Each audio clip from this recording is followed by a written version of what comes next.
we're going to start the next assignment, which is going to be a tracking assignment. This one should be, out of most of our assignments, should be the quickest one that has turnaround because we're making After Effects do a lot of the work.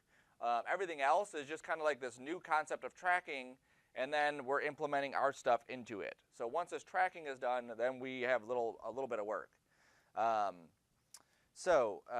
Going through the sheet, tracking, the due date is going to be a week from today. That's how quick the turnaround for this one should be. You're going to be tracking a camera from a video and integrating the graphics, or text, not I or text, into it. You will be responsible for finding good source material, which we'll talk about. Tracking 3 different videos, so you'll actually have 3 different pieces of footage that you're tracking. Adding a graphic or text piece to the video, adjusting the speed. Some of these are really long. And then doing finishing touches like page transitions, title sequence, all that stuff that we would add typically on top of it. There's no artwork assigned to this one because it's just like one of those, it's more of a technique one than a like full-blown project. In industry, you'll see a lot of this where you have like a video of a car driving down the street and they want to do call outs or they want to have text assigned to it or different things kind of follow it around. If you ever watch like the beginning of Fringe or some of the other shows that are on TV, sometimes those opening sequences will have text like laying on there of like which city they're in or which present time or past time, whatever. So for this one, file your movie and your artwork. Those are 3 things. And your final movie should be less than 20 seconds, okay? So you find video. Some of the video might be 45 seconds long. We don't want 45 seconds long of a tracking. You'll get just the essence of where it's kind of showing it off best, okay? And then 8 points. All right, so I'll print that, send it to the back, and I'll put that in my book. That should be it. All right, so your first step is going to be to find a good piece of tracking footage. And obviously you want to find royalty-free tracking footage. This videvo.net. I found a bunch of good pieces on there. You could use YouTube too, but make sure you find stuff that's royalty-free stuff, not just like random pieces of footage that somebody put up there, okay? We want to find a piece of footage that doesn't have a person in it or a movement in it. We want to find camera movement, but we don't want to find people moving because the way that we're doing tracking, it will screw that up, okay? So something like, not that one. Okay, well, something like this would not be good because the camera doesn't move. The camera is locked on. There's no camera, actual physical camera movement inside the scene. It's just a time lapse. Here we go. This one here could be a good one. You see there's a nice little pan that goes like from left to right on the camera. That could be a good one. If all these leaves were rustling, it wouldn't be a good one. The tracker works best when the subject matter is locked in, there's no movement, and the camera is basically just moving around the subject. Same thing with this church interior. You'll see that there's nothing moving in the scene, it's just the camera kind of going forward. Okay, this is where it's going to work best. You'll see on the ones that say free, free, free, those are free. And if you click on them, the usage rights are on this side. So this is a royalty-free one, and on their licensing stuff it says, this means that you could use it for whatever. If you want to use it for your demo reel or commercially, you can use it for whatever. It gives you the resolution. All the resolutions are typically going to be random sizes because we're grabbing them from random places. So eventually we'll size them all down and crop them so they fit within our restraints, but they'll be random sizes. Also, they might be random frame rates, and we'll also adjust that as well, okay? This one's only 5 seconds, which is fine. As long as it's less than 20 on the very end of it, we'll be good. Let's see. Here's another one. You'll see this one does not have the free. It has that Videvo. We do not want that, okay? There's plenty of free footage out there for us to use. This is also partnered or somehow connected with Shutterstock. So sometimes when you click, excuse me, it'll open up Shutterstock. You just close that window and get back to Videvo. Here's another one with piano keys. You'll see it just goes one side to the other. Here's another one side to the other. That's a stupid one. Don't do that. This Instagram one. I don't know. You could literally take a picture of your screen and do that faster than they would. Right. Here's another one with sheet music. I don't know if it's the same church interior. No, it's a little bit longer one. Okay. Now this one could work if that boy wasn't in there. So what's going to happen is the camera tracker goes through and it finds stuff that's moving in the scene, like the background. And very much like our Angry Birds, stuff that moves really far in the distance and stuff that moves really close to us are going to move differently. So if it sees, okay, the stuff here is moving one way, the stuff there is moving a different way, the camera tracker will actually figure out how the camera is moving. But if we have this boy in there, it gets confused because it thinks that that's part of the scenery and it doesn't know what to do with that information. So nothing with a person or something else moving in there. Not that, not that, not that. That's not to say that those pieces couldn't be done, just not the way we're doing it. Same thing here with this person walking, it would get confused, okay? So find footage, download the footage. I have a couple pieces that I've already downloaded, and did I paste it? I don't think I pasted it. Movies.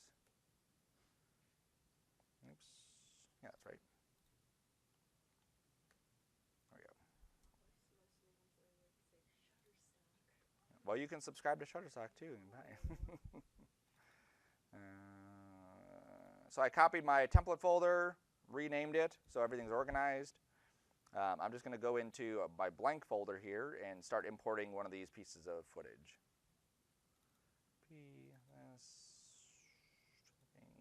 Movies. All right, so here's all the movies that I got.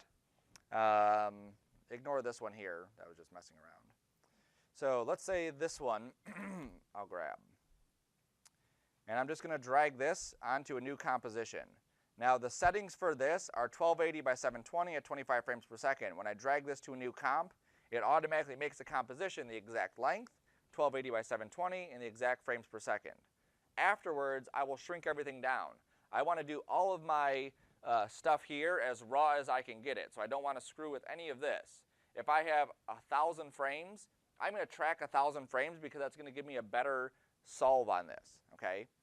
Now, before we do the actual solve, this is why we're doing this. Let's say that I have a piece of text here, and I say concrete. And I put this on that there. And then I hit play. You'll see that the camera moves, but that concrete word just stays in place. What I want to happen is as my camera is moving, I want that concrete to look like it's stuck right to that piece of footage. Like if they were to shoot it, it would follow it along so that when we go like this, it actually goes out of frame. Okay, so I'm going to hide that for a second. I'm going to click on concrete, and under animation, I'm going to say track camera. In After Effects, this is a one-button click, basically. Like you say track camera, and then it goes through and it'll track the camera. There are some settings up here that we can play with. Sometimes we have to play with them, sometimes we don't. It all depends on your footage. That's why I want you to do this to 3 different pieces, just so you can see what the different pieces are going to give you. Sometimes it's just not going to work. If you are working, like let's say you're doing Star Wars, they'll have 4 or 5 different tracking packages, and they'll try it in this package, and maybe it won't work there, so they'll try it in this one, maybe it won't work there, they'll try it in this one, and that's where it works. Or they'll do a combination of all these different packages and put them together to get it to finally work, okay? So all I did was do that camera tracker, I let it do its thing, the banner went away, and now we have all these X's on our screen. If I hit the play button now, oops, let me hit this render. There we go. You don't want render on when you're rendering it. I just have it on so that when I hit play, they'll stay there. When I hit play, you can see that those X's are now pretty much all staying on the camera or on those pieces of geometry. Okay? So what I'm looking for is to make sure that they are staying locked onto it. If we hit the play button, and my footage goes this way and all those X's are going a different direction, then something has gone wrong, okay? You'll see some of these kind of pop into frame like this. You'll see them kind of pop in right here. I'm going to ignore those ones. The ones that are staying on the screen for most of the time, those are the ones I really want to pay attention to. All right, so I'm going to rewind this. I know I want to put my wording over here. As I hover my mouse in this area, you'll see that After Effects is going to take 3 of these points and make a triangle with it. And that triangle is where it's going to lock something into frame. So if you look at where it's locking it in, you see that little bullseye there. It's like, hey, that bullseye looks like it's pretty much lined up to that plane where I wanted that word to be. So if I right-click in here, I can do create text in camera, create solid in camera, create null in camera, create shadow catcher in camera and light. For now, I'm just going to do create null and camera. Okay. Now what that does, it creates a null object and it creates a 3D camera. I'm going to take the null, I'm going to go to scale, and I'm going to make it really big. After Effects is kind of a crappy program for doing a lot of tracking because you're very limited as to what you can do after the fact. What you typically want to be able to do is scale things up or down and kind of line it up. You can't do that. Typically, if you're going to work on a movie, they wouldn't use After Effects for the final product. They would use Buju, or they would use PF Track. They would track it in that software and then bring it into After Effects. But for what we're doing for motion graphics, it works fine because we're just dropping something flat into the scene. So now when I hit play, oops, dang it. Let me click on my null. You don't go. All right, let me click and drag. That'll be better. There we go. As I click and drag, you can see that the null stays locked to that spot. Okay, that's what we want. We want something, basically the camera, there's an actual camera now. If I go to top view here, here's the camera that it created, and as I move my timeline, you can see how this After Effects camera is now replicating what actually happened in the real world camera.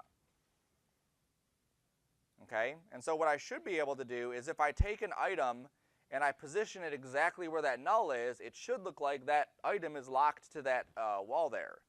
So I'm going to take my word concrete that I have, I'm going to make it a 3D layer, and I'm just going to lock the position of my concrete to the position of the word null. So position of that, oops, position of this, and I'm just going to take my pick whip and drag it to the other one. And I drug that the wrong way, backwards, there we go. And it's super small, that's no big deal, so I'm going to scale it up like this. Okay, now I hit play, and now we'll see that that word concrete is now locked to that position, so that as my camera is moving, it goes right off the screen.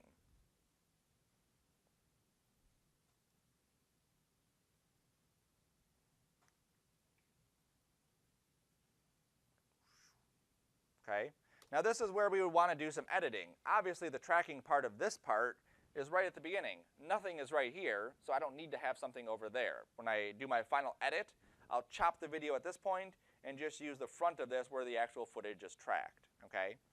Now I could also go into my concrete word. I can go to rotate, and what I'm going to do is I'm going to look at the lines. This is a good piece of footage because the lines are pretty straight. I can see the perspective there. So if I look at the line of this concrete, I look at the line of this, obviously those two things don't match. So I can go ahead and rotate it so that they do match a bit better. And to a degree, I can also take my X position and move that X position back.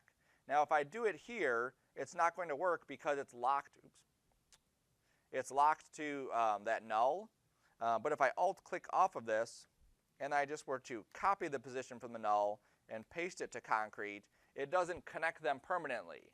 The null's position is just a one-number thing. It's never changing, it's just like that's locked in. So there's no animation that's playing there.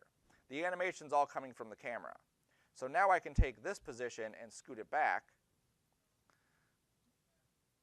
like that. Now it will get tricky because even though I'm moving it, it looks like I'm moving it left, I might be also moving it a bit forward, and that might make it unlocked from that plane. We'll just have to see.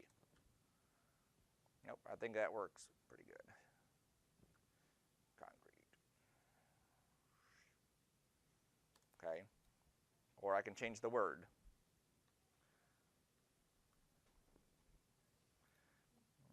Let's also scoot it down a little bit. Maybe it looks better if it's kind of in the center of this. Maybe I need to rotate it a bit more to get a little bit more perspective on it. Like that. Maybe I'll also add a layer style to this. Drop shadow. In this case, it works out perfect because it's, just something soft in the back. Take the size up. Take the opacity down to like 50. Just something to make it pop a little bit more.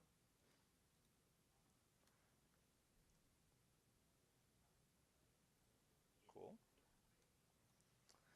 And then what I can do too is I could also take this and do one of our animators on it.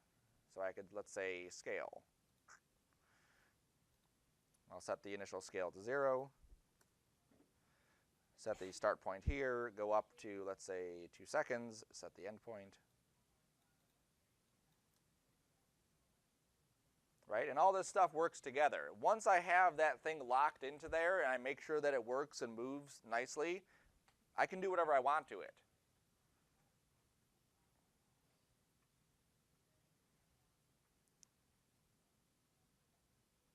Yes, sir. You just close Shutterstock, that's all. Because it should just open up a different website. Yeah, they do it very sneakily. Now, this hidden doorway area, that's a piece of text, but it could also be a graphic. Let's say that I wanted a piece of graffiti to be on that wall, right? So I can grab a piece of graffiti.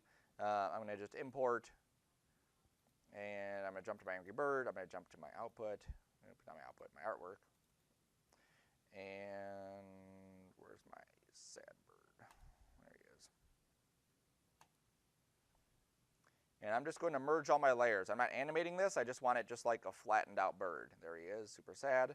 I'm going to take my piece of text here. I'm going to hold down the Alt key and drag my sad bird onto my piece of text. That doesn't work. All right, so I'll just drag this down. I'll make it 3D. Oh, he's so sad.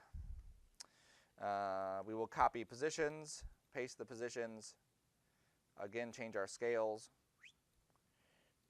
I may need to adjust his position just a bit, just so he's more lined up with this. Same thing with rotation. Maybe he needs to be rotated some so he fits the perspective better. I can also go into my modes and maybe do an add here. No, not an add, a screen. Overlay, there we go. Let me turn off my trackers. This is render track points. If you hit this on, it'll actually render with these X's. You don't want to do that. I did it just for the lecture. There we go. So now those are off, so now when I hit play, there he is. So now it looks like there's some sort of graffiti on there, right? Now if I want to do something further, let's say I want to do my entire Angry Bird animation like on that screen, I could drop in the entire movie and put it right in that square. The more accurate you get though, the harder it is to make sure it is accurate. Because of After Effects' limited ability for us to lock things in, we just have to kind of eyeball it. So this works out perfect. He's kind of in the middle of this area, so it's fine. So let's bring in another piece of footage. Project, there we go. Let's start organizing our stuff too. So this is going to go in my comps. This is going to go in movies. This is going to go in artwork. Let me go back to this, tracking, movies. Let's try this one. This one will probably give us some issues. Okay. We'll play through it first just to see what happens in the scene. Nothing crazy is moving, but you'll see right here, there's like a little fuzz that floats right across the screen in front of us and right over there. After Effects might pick that up, okay? We'll find out. So layer, nope, animation, track camera, and it goes through. The more frames you have, the longer your piece of footage is, the longer this process is going to take. What it does is it's looking for points of contrast. So anywhere you have an area where it's discernible, like there's a difference between these two things, it's going to put basically a little marker there. And it's going to go frame by frame following this little marker. So if we look at something like tracking, oops, images.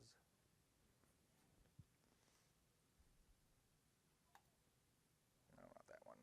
There we go, like this.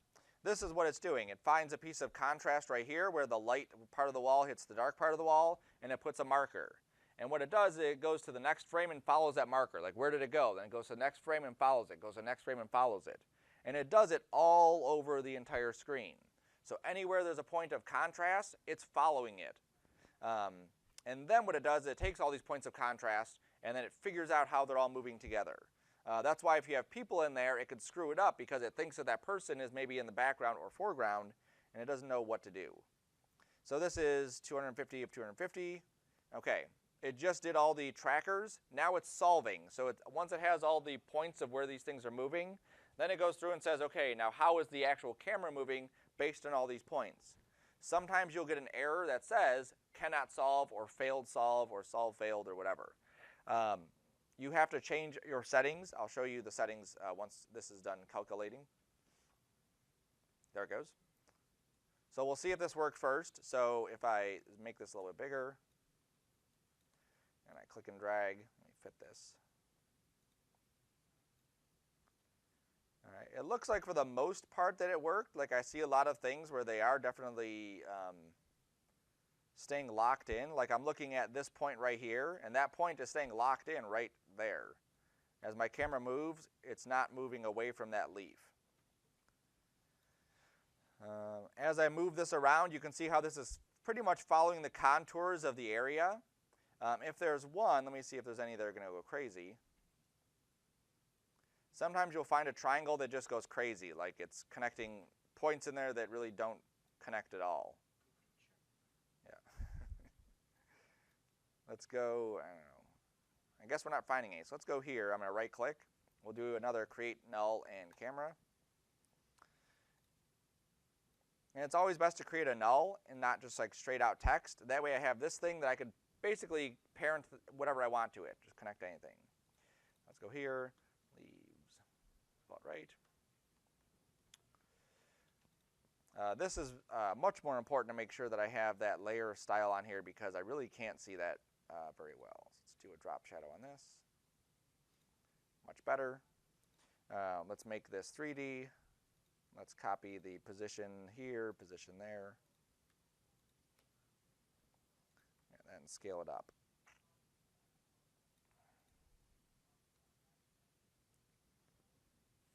All right, so it looks like it's following it pretty good.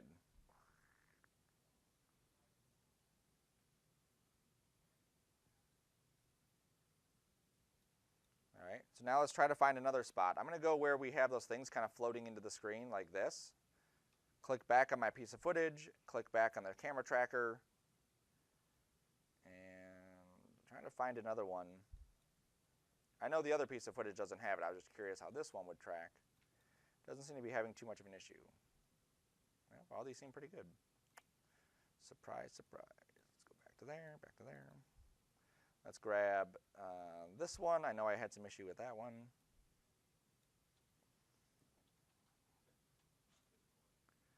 Track my camera. And just so you can see too, there's another one down here called Track in Mocha AE. Mocha is a separate program for tracking stuff.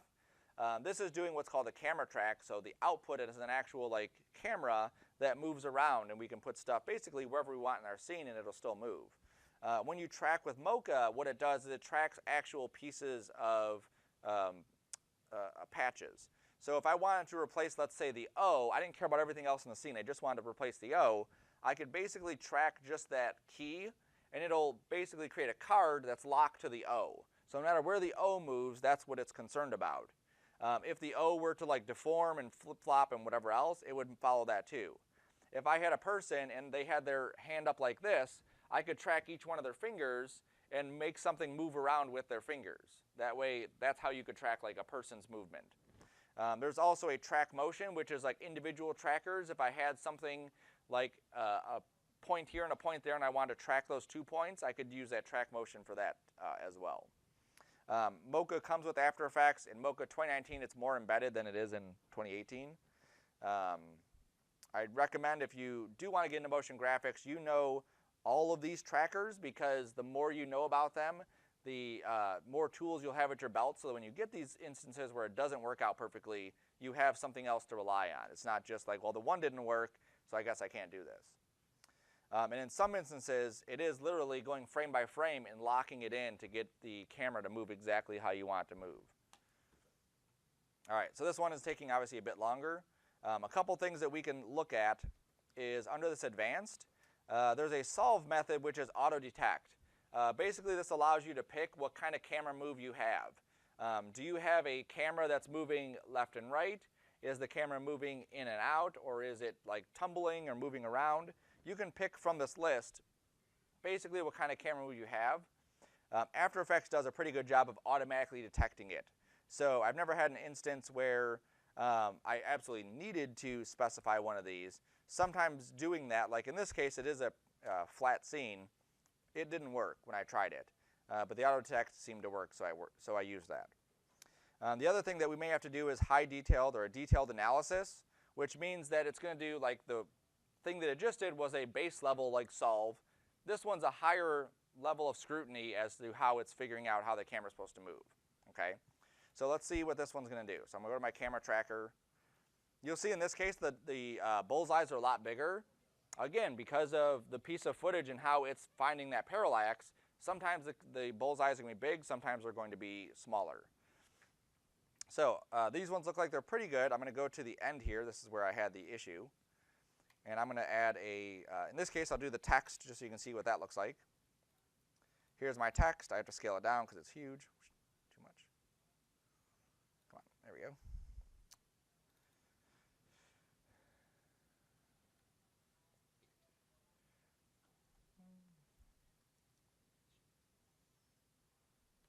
All right, just put Bitcoin invented 2010. I don't know if that's a fact or not. I would actually look that up.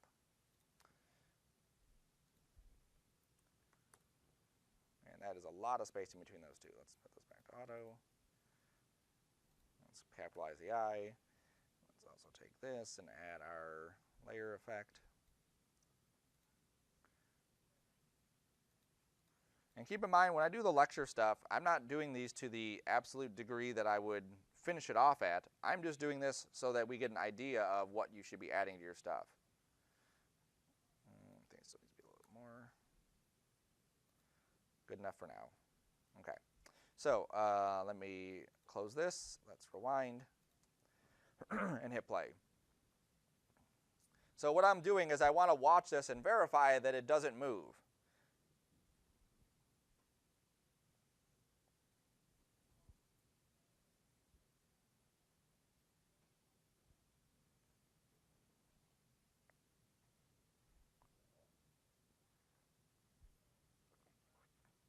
So did it move? I saw it drop a little bit. It did. It's just enough to be annoying, okay? And this isn't something that, you know, you could just kind of like say, oh, it's pretty good, or you just go through like this and say, yeah, that worked pretty good. If you watch it, you'll see how it just drops down like a pixel, and then a little bit later it drops down another pixel, a little bit later it drops down another pixel. See, it's very annoying, okay? Now with this one, I could go back to this. I could say, okay, I'm going to do a detailed analysis and let it do its thing. Now, when I say that something on the screen shouldn't be moving, you have to consider that other things can move besides physical bodies, right? So instead of just like a person's arm or leg moving, if there was a beam of light that shined across them, that's considered moving, okay? Because the colors change, the pixels are changing. In this, we might be picking up different reflections, and that's why it's dropping down a little bit.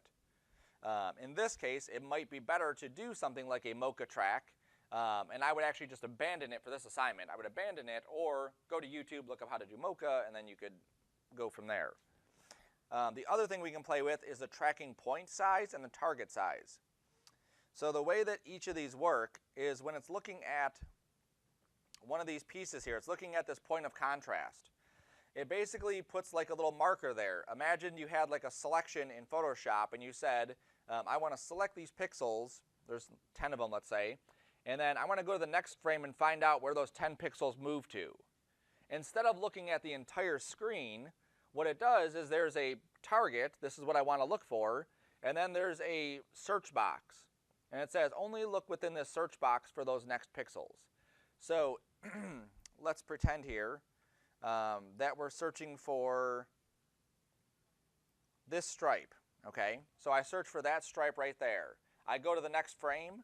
If I didn't have that search box, it might pick up that stripe over here, or it might pick it up down there. So the search box really kind of limits it to where it's actually searching for. So that search box size could be a huge factor because it might be picking up something else over there. If we go back to our piece of footage here, this corner right there, it might jump over to this corner over here. It might jump over to that corner there or this corner here. It's not in this case, but it might be moving even a pixel over and picking it up. So that's what that target size is. the track point size is how much of those initial pixels it's trying to pick up, okay? So sometimes making these smaller will help, sometimes making these bigger will help. It all depends on the piece of footage. For something like this, I would probably try bigger first because all my features are bigger. For the forest scene, I'd probably make them smaller because all my features are smaller, okay? And if it didn't work, then I would try it the other way and see what happens. So we'll see if this high detailed analysis gets us any further. Now what should happen, because I'm resolving this, is that it should be redoing the camera because all this stuff is linked. This is linked to that. Just to verify, if I go back to here, make sure I'm on my thing here. Create text and camera.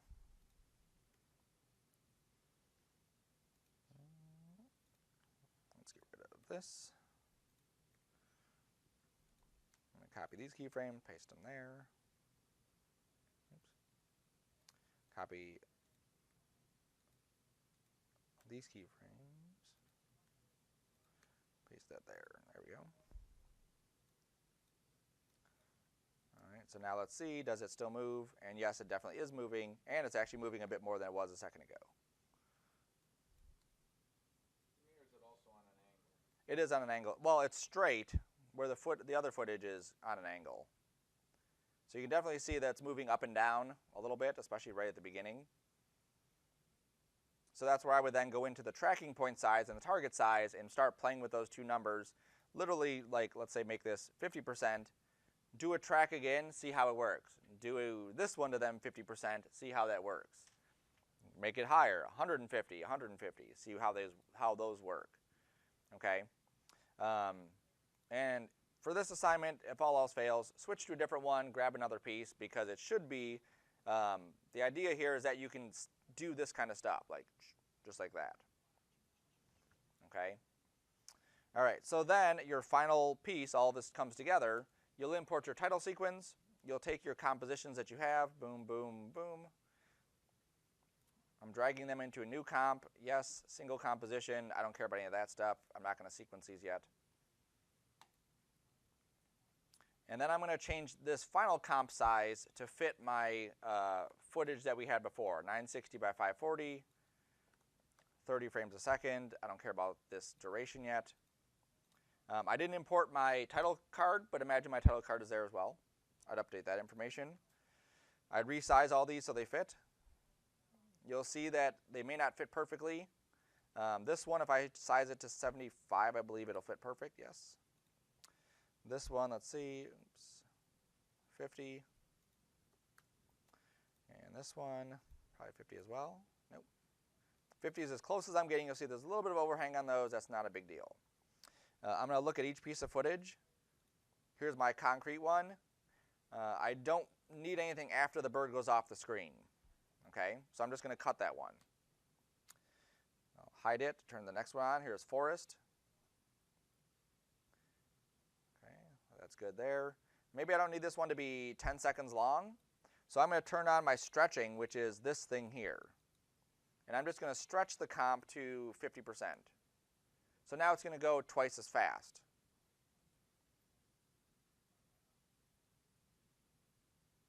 Okay, we don't notice any crazy difference. It's pretty good speed still.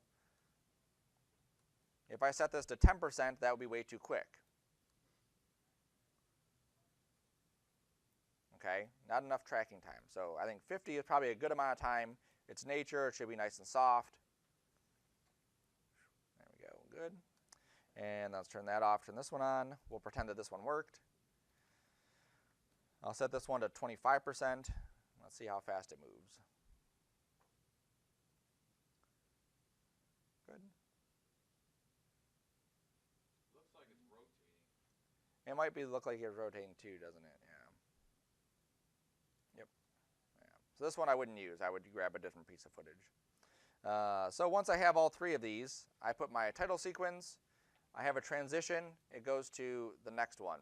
I have a transition. It goes to the next one. So I'm not putting my transitions in. We've gone through transitions. But that would be the way you would have it lined up. It would not do this, where it just jumps, jumps, jumps. Okay? Your final piece will be under 20 seconds. So fitting in your title card, transition, transition, transition, and then at the very end another transition. You don't need audio on these. You can turn those off, and then you make your movie, okay? As you can see, After Effects does most of the work for us. All the other stuff we've already done. We've done title card, adding transitions. After Effects is going to do all of the tracking work. All we have to do is make sure that it works. And then once it works and you know that it works, then you can like add pretty much anything. Here's another piece of text back there. We'll scale it up. Oops. This one looks like it needs to be rotated. Yes, definitely.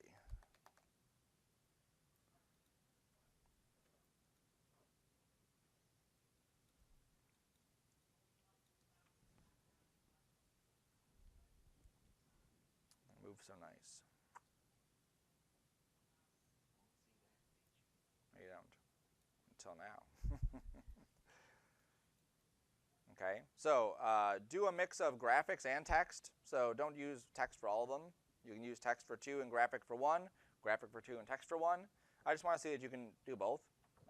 Again, this is something that you would see typically in the industry where they would want this kind of stuff. You know, when you're doing your, you wouldn't do it for your social awareness one, but if you're in the industry and you're doing a social awareness video where you have 30 minutes, one of your scenes might be this. You know, forest devastation or deforestation is killing the world. And you might want to have the text embedded into it.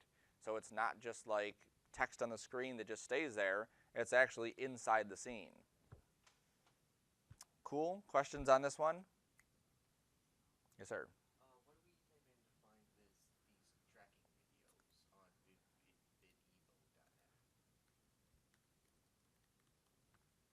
Tracking video. You can search tracking video, and I found a lot this way. But you, like this was a good one here. That's a pay one though.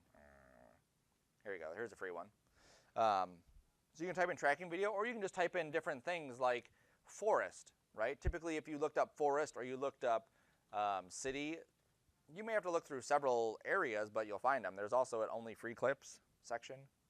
Again, there's Shutterstock stuff on top. No time-lapse stuff, no cars moving, clouds are moving, can't use that. People are moving, can't use that.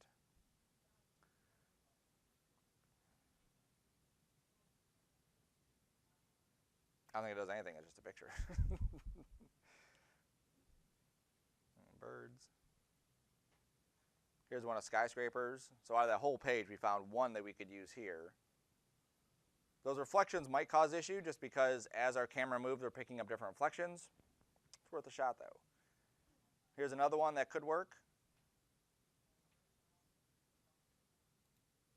Those last 2 shots remind me of like Fringe. Mm-hmm. Because they would do that. I've seen They do it all the time, yeah. That was crazy. Boston. It was good though because it really helped you like set the scene without it making it obvious. Oh yeah. They put the reflection and things too, like at the side of the buildings. It's like, Mm-hmm. dang. They left way too many open questions though. Yeah, they did. It kind of dropped off at the end.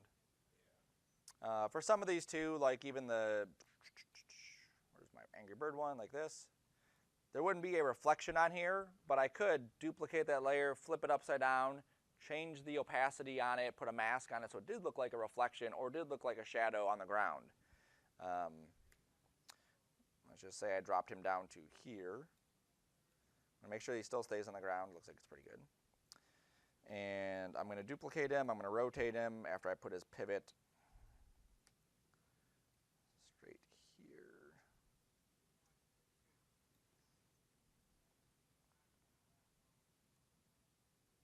And you'll see the rotation's kind of like wonky how it works, but go a little bit that way. And then maybe adjust his position a little bit.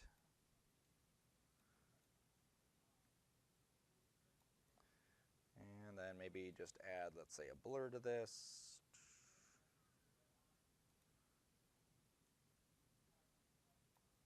And then knock the opacity to like 44%. There you go. So now we could have something like a reflection there if we wanted to, and it would pass well enough for what we're doing.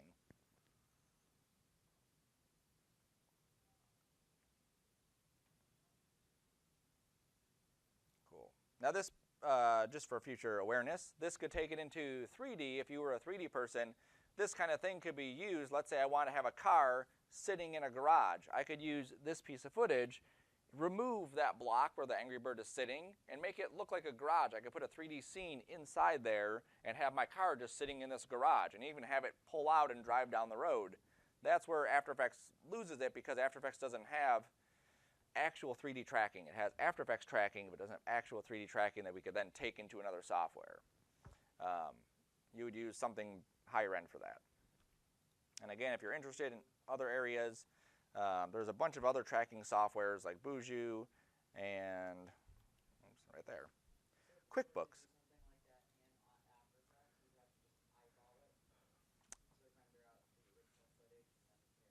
Well, you would have to render out your 3D footage so that it matched perfectly of how it's coming out of there, and then it should layer stack. So once you have the 3D stuff and it's rendered, there's no way in After Effects to get it perfectly lined up in there. It would all have to be done in 3D.